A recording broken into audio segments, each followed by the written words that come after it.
Earlier this week, President Trump touted his administration's new Opportunity Zones program, which looked to drive development and create jobs in economically distressed communities. Take a look. I recently established the White House Opportunity and Revitalization Council, chaired by Secretary Carson, who, by the way, is doing a fantastic job at HUD. Its mission is to marshal 16 federal agencies and coordinate dozens of existing federal programs to provide maximum support to opportunity zones. As the president said, the cabinet member leading the charge on this effort is Dr. Ben Carson, Housing and Urban Development Secretary. Here's my conversation with him about the Opportunity Zones program. So, Dr. Carson, I remember during the 2016 election campaign, then candidate Donald Trump, he said this line. I think he first said it at an event in Milwaukee, but I think he said it a few times after that, aimed directly at African Americans, and the way that, in his view, they've been let down by democratic governance, both at the national level but also at the state and local level in urban areas. And he said to African Americans, "What have you got to lose?" Now he's the president. You're the secretary at HUD, and in many ways you're at the forefront of making good on that promise to African Americans that things would go better with Donald Trump in the White House, you at HUD. What would you point to as the key initiatives that you're driving to try and show African Americans in particular that life's going to be better? Well, you know, for a very long time, for many decades, policies, both Democrat and Republican policies, have been pretty much aimed at just getting people under roof, getting people into programs, and that was considered success. We consider success how many people can we get out of the programs and self-sufficient on their own. So, you know, that's why you have things like the Opportunity Zones, where people who have made a lot of money, quite frankly, over the last couple of years, have unrealized capital gains. They're going to invest that money somewhere. Okay, they're just not going to let it sit there. So why not create an incentive for them to invest it long term in the economically deprived areas of our country? And because of the way the Opportunity Zones and the funds are structured, you know, the accruement of the benefits does not occur immediately.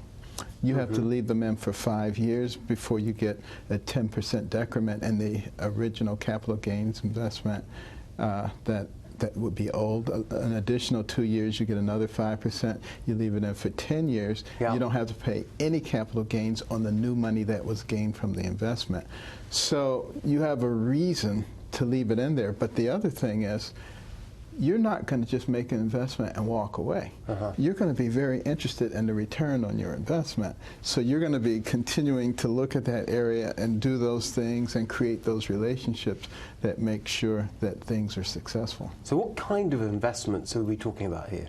We're talking about the opportunity, the qualified opportunity funds exist.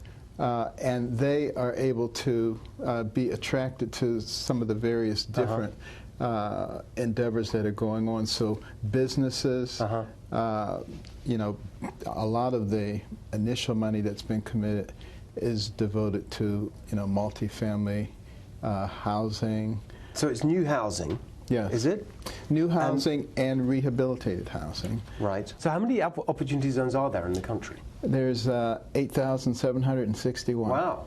And how big is a typical area? I mean, what are we talking about here? Is it a whole town or a neighborhood? Well, almost the entire island of Puerto Rico is an opportunity zone.